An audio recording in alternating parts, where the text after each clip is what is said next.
को powered by Vimal. Vimal बोलो जुबा केसरी. मुंबई पदवीधर मतदारसंघाची निवडणूक येत्या 26 जून रोजी होत आहे.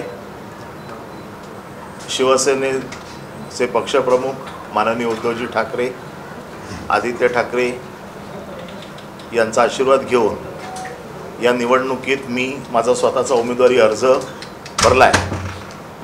आणि या निवडणुकीमध्ये हा मतदारसंघ शिवसेनेचा पारंपरिक मतदारसंघ आहे.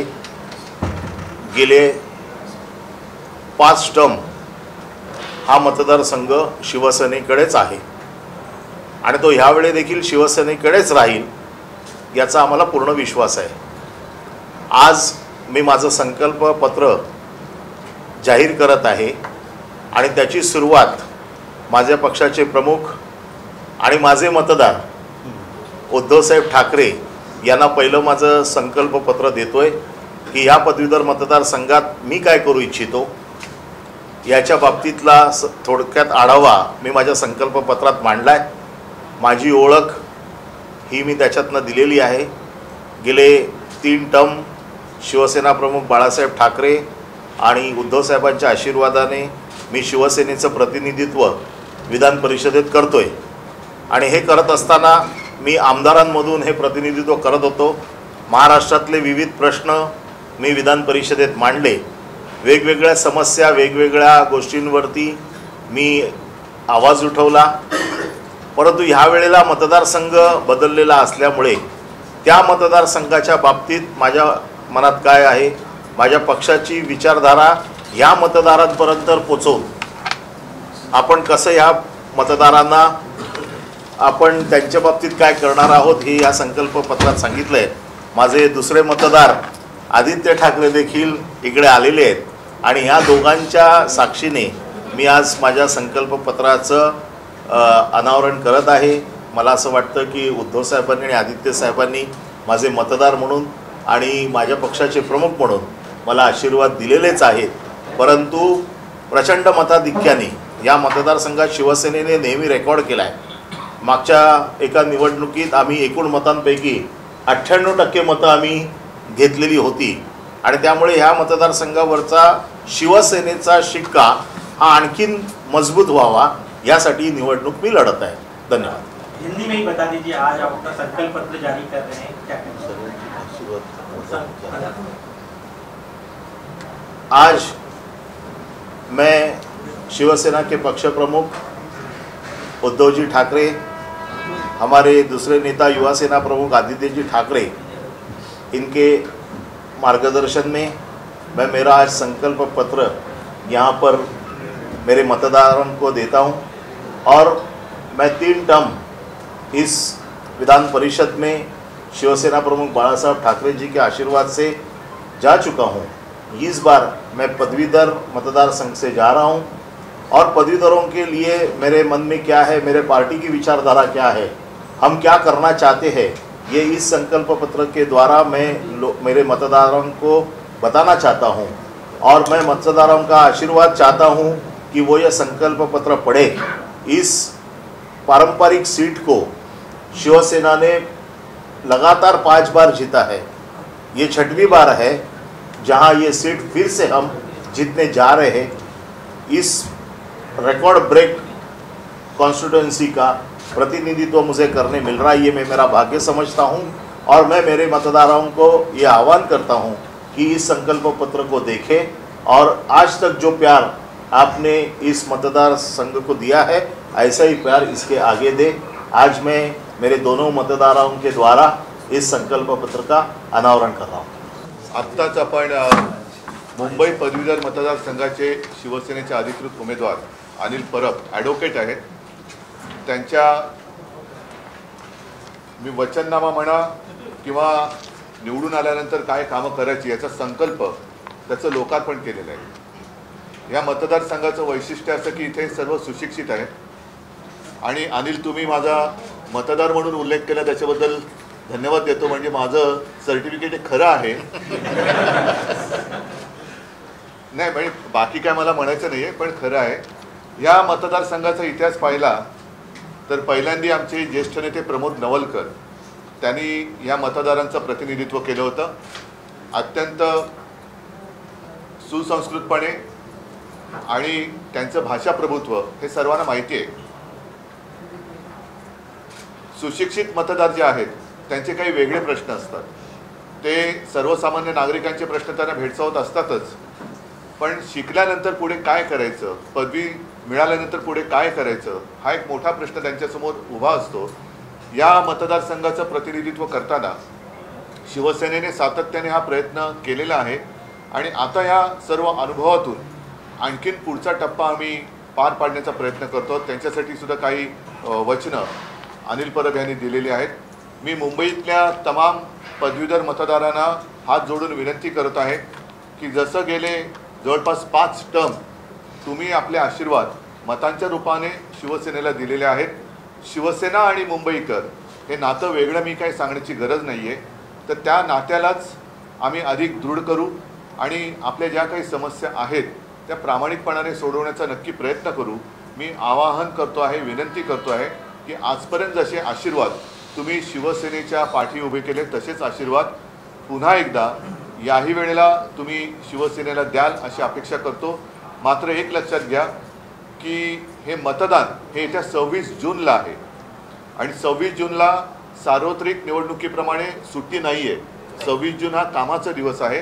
तर मी सर्व मतदारांना, माता भगिनींना आणि बांधवांना भगिनींना विनंती करतो आहे की आपण कार्यालयात जाण्यापूर्वी, आपल्या कामाला जाण्यापूर्वी मतदानाचं कर्तव्य बजावून शिवसेनेला आशीर्वाद देऊन आपण आपल्या कामाला जावं, ही मी त्यांना हात जोडून विनंती करतो. विधान परिषद निवडणुकीवरून काही प्रमाणात नव्यामध्ये बिघाड झाल्याचं नाही, बिघाड नाही झाला. आज आम्ही त्याच्याबद्दल जो काही थोडंसं काय होतं, एक साहजिक आहे, ही गोष्ट खरी आहे की संवादामध्ये थोडंसे एक लूज कनेक्शन होतं. कारण मी सुद्धा निवडणूक झाल्यानंतर एक 7-8 दिवस बाहेर गेलो होतो. दरम्यानच्या काळामध्ये तारखा जवळ आल्या होत्या, त्याच्यामुळे सर्व पक्षांनी आपापले उमेदवार जाहीर केले. आज आम्ही कोकण आणि नाशिकच्या बाबतीत जसं दिल्लीतल्या काँग्रेस श्रेष्ठींनी फोन करून मलाही सांगितलं, संजय राऊतनं सांगितलं, त्याच्यामुळे तो एक समझोता आम्ही करतोय. थोड्या वेळात तुम्हाला तो कळेल.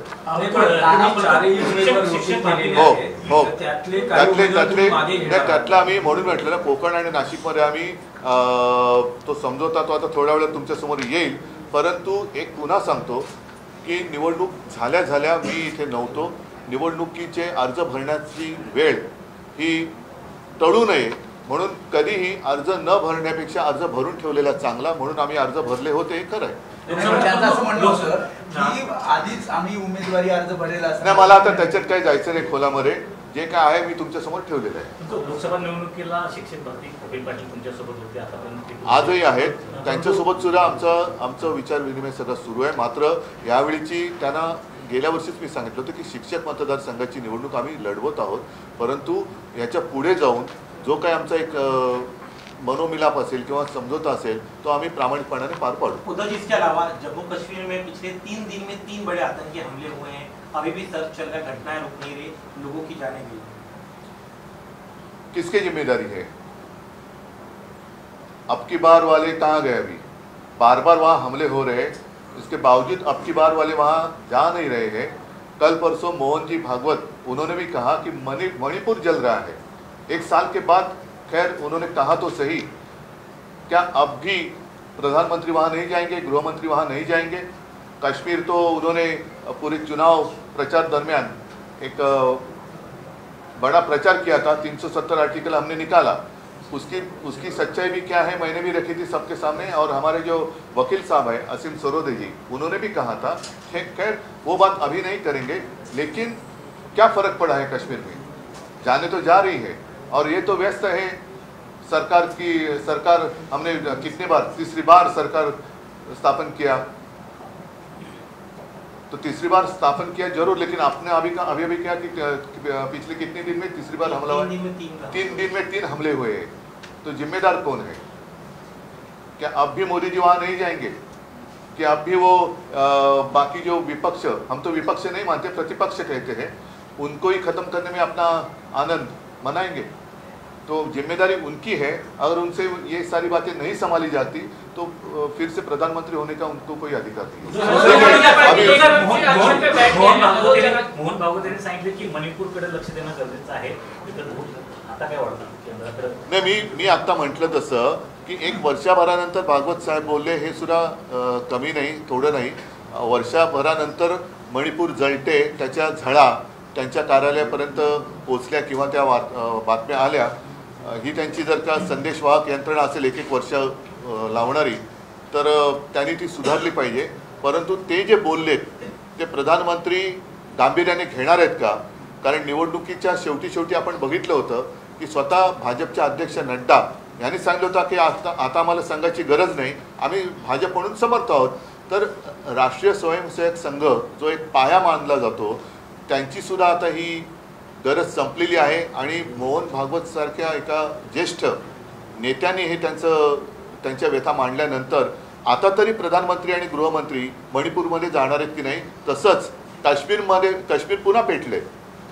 काश्मीरच्या बाबतीमध्ये प्रचारात जे ढोल पिटले गेले होते, 370 कलम काढलं, ते काढलेलं नाही, ते होल्डवर टाकलेले। हे बाकीच्या गोष्टी ह्या तांत्रिक आहेत, ते वकील तुम्हाला सांगतील।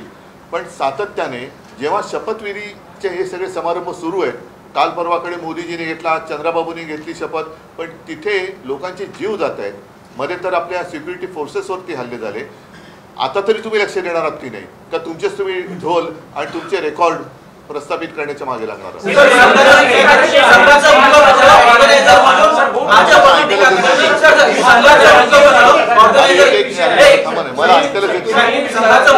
ऑर्गनायझर मधून भाजपला खडे सोडण्यात आलेले आहे की अजित पवार यांना घेऊन ब्रँड व्हॅल्यू कमी केले। बघा, आज ती मी बातमी थोडक्यात वाचली, ऑर्गनायझरनी खडेबोल सुनावलेले आहेत, देशातल्या मतदारांनी सुद्धा भाजपला खडे चाललेले आहेत।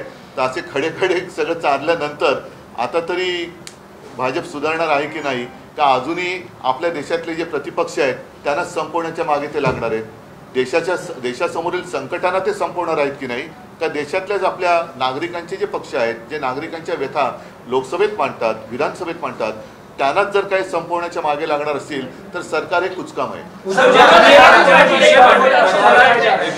प्रचारात इंडिया आघाडी सतत एक मुद्दा मांडत होती की मोदी तिसऱ्यांदा पंतप्रधान होणार नाही, पण मोदी तिसऱ्यांदा पंतप्रधान झाले आहेत, त्यांचं मंत्रिमंडळी स्थापन झालेलं आहे, एनडीए सरकार आहे। तुम्हाला या सरकारचं भवितव्य काय वाटतं? आणि तुम्ही पहिल्या पत्रकार परिषदेत असं म्हटलं होतं की आपण सरकार स्थापन करणं गरजेचं आहे। बरोबर आहे, मी सरकारच्या भवितव्याशी मला काही देणं घेणं नाही, मला देशाच्या भवितव्याशी आहे। आणि असं चित्र विचित्र याच्याबद्दल मी माझ्या 19 जूनच्या शिवसेनेचा जो वर्धापन दिन आहे त्याच्या बाबतीत मला काय बोलायचं ते मी मनमोकळं बोलेन, पण मला सरकारच्या भवितव्याशी देणं घेणं नाही, मला देशाच्या भवितव्याची काळजी आहे। आणि ज्या पद्धतीने मारून मुटकून, कारण ते 400 पार होणार होते, ते 240च्या आत किंवा 240 वरती अडकले आणि मग मोदी सरकारचं आता एनडीए सरकार झालं। तर आता म्हणून मी म्हटलं की आता आज आपण जमलो ते माझ्या शिवसेनेच्या पदवीधर मतदारसंघातील उमेदवार अनिल परब यांच्या वचननाम्याच्या प्रकाशनासाठी जमलेलो आहोत। मी ह्याबद्दल मला जे काय बोलायचं आहे ते माझ्या शिवसेनेच्या वर्धापन दिनी 19 जूनला विस्ताराने बोलेन।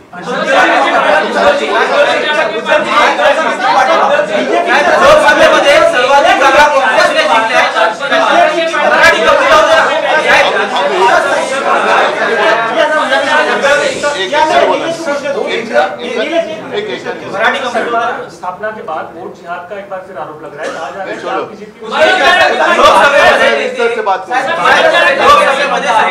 काँग्रेसने जिंकलाय, नाना पटोले यांचं वक्तव्य आहे। को पावर्ड बाय विमल बोलो जुबा केसरी।